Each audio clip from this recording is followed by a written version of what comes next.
Jakub, aké sú také zaujímavosti o červenom víne? Začal by som asi tou farbou.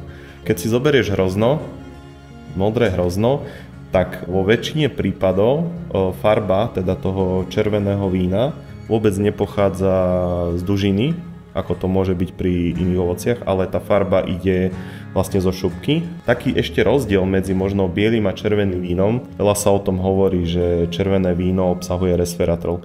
Je to antioxidant, ktorý v určitých množstvách vie pomáhať ľudskému organizmu.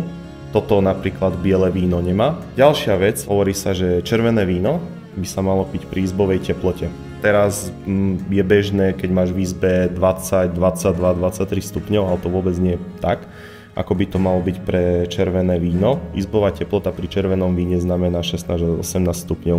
Je to z histórie, keď tento termín zaviedol, tak v izbách nebolo 22 stupňov, ale bolo 16 až 18, takže to je tá správna teplota pre červené víno. Piatá zaujímavosť je, že prečo červené víno je vhodnejšie na archiváciu. Je to hlavne teda kvôli vyššiemu obsahu polyfenolov, konkrétne tanínov, ktoré chránia víno počas dozrievania.